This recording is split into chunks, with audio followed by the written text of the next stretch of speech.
Hey guys, this is 97 Lego Maniac with another custom minifigure showcase video, and today we have 3 minifigures from Pokemon. That's Team Rocket. And so yeah, these were actually the first minifigure I actually started after randomly paint Brock's head was actually James, and James was the one I actually completed first. And I really after like making him, that's when I decided to make the rest of the gang. And so yeah, that's how it starts. So. Like in all my videos, I always say, I do not sell these minifigures because they're really just made for myself and just made to share to others so they can be inspired or something like that. And I usually base these off of my own interpretations. And lastly, I don't really take suggestions because I only make minifigures that I personally want to make instead, rather than what people keep telling me what to make. Because it is my channel and it's my decision. So. That's pretty much it. I said it multiple times and I've been recording all these videos. I'm getting tired of saying it, and I'm sure you guys are tired of hearing me. So, enough stalling. Let's move on to the showcase. Rocket, blast off at the speed of light! Surrender now or prepare to fight. Meowth! That's right!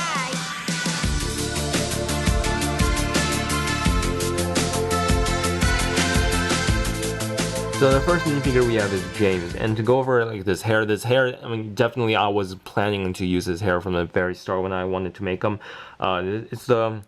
It's just we've seen this hair piece before. I'm not going to list like what it is. And what I did differently, I pretty much painted in this lavender blue color, if that's the correct word, and I painted like white highlights around it, like in the show. I sculpted in this little bang that sticks out, and I painted his head. Originally, when I first started painting these Pokemon figures when I was making James, I painted a nose.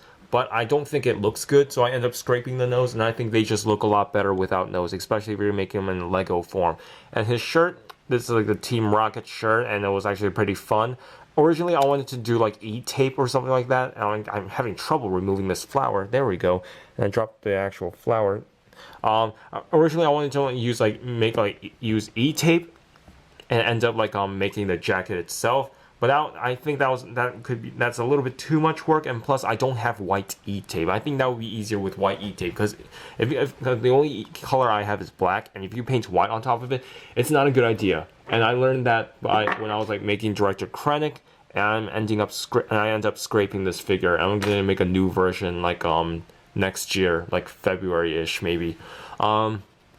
So, yeah, I'm definitely painting the R, like painting letters in general, no matter how big or small it is, it's just difficult no matter what. And I also paint his belt, and I'm painting his shoes. I mean, that's pretty much all I need to say. And for his flower, there's like the flower we've seen, but what I did, I got a flex tube, and I don't have a green flex tube, unfortunately. If they make the green flex tube, I would definitely buy it to make his sort of a rose thing, even though it's not a rose, but it's close enough, right? So that's it on James. Moving on to our next figure. This figure was definitely not easy to make. To start off with the hair, her hair was actually a Widow's Peak hairpiece as a base. Now I want to give a shout out to my good friend Jason. He also known as J Sparky Steel. He gave me an idea how I'm gonna sculpt the hair. He told me to use a paper clip to act as a base, as a structure for her long hair. So I ended up gluing that onto the hairpiece, and then I sculpt around it. And I kept sculpting as much as I could, and after that's done, I sanded the crap out of it, so that way it's smooth as possible. And this is actually my probably the smoothest hairpiece I ever sculpted. Now, and I know it does look awkward in the front angle, but it's kind of hard to on the side.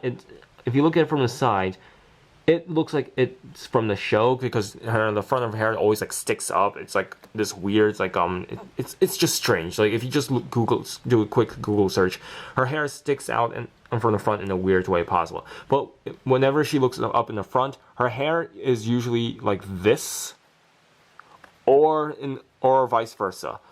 But I can't do that obviously in Lego, so that's why it looks like the way you see here. And I also sculpted in her her earrings, and I made it attached to her hair, and I painted her eyes. Not my best painted lips maybe. I mean the face itself looks good, but I just personally don't think it looks like Jessie. I mean, I could have done a better job on that. And I painted this is what I'm talking about, painting white on black E-tape. It just doesn't look good because it just comes off as chunky. And yeah, and pretty much I have to paint the R a little bit smaller because I believe it is smaller in the show anyway because of her jacket. I painted it, and I also painted this Pokeball. As you see here, I have like 10 more of these, but I don't want to paint every single goddamn Pokeball. No, that'll be painful. That's. Is there anything I must say on Jessie really? Other than that, it's well, that's it. We just move on to the next figure because everything's self-explanatory. Our last minifigure we have is Meowth, and Meowth, he is very fragile. Like his whiskers, like they will fall off instantly if I just touch him. So I have to be very careful when I hold this figure. To start off, his head. This is actually a normal minifigure tan headpiece, and when I use a cylinder as the base for his body, I want to give that Lego feel in these Pokemon because I noticed it's gonna be pretty hard when you make Pokemon customs. Most of the Pokemon themselves, because you're trying how are you gonna make them still Lego? That's the question. Now there are some sculpted elements. His ears are definitely sculpted, his whiskers obviously, and his charm on his head definitely sculpted. And I painted his head and tried to make sure it captures the likeness. And for his arms, what I did, I used those like minifigure antenna piece, and that's how I made the arms. Pretty much like what the Moose Figs did on his. And then for his feet, I sculpted the feet. Now he does like stand well in like other minifigure stud only if it has a flat surface around it. So you can't really place him in any studs like this because these studs will probably get in the way of his feet. But that's a sacrifice I'm willing to make. And that's pretty much all on Meowth. And oh yeah, and I sculpted the tail as well. The tail and the charm and his ears and his feet stand pretty well. His whiskers, on the other hand, they're very fragile, so I have to be very careful. So if I'm bringing this guy in Brick Fair, he probably has to be in his own separate like Ziploc bag, just in case. So yep, that's it on all my figures, guys. That's all the Pokemon figures I have, and let's just conclude this.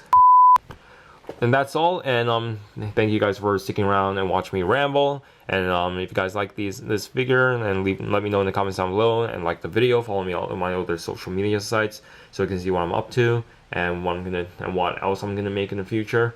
So yeah, that's pretty much it. Pokemon, the original series, good show. Not so good after the Sinnoh arc, but whatever. So yeah, I'm definitely not watching that Sun and Moon crap. And so yeah, that's it.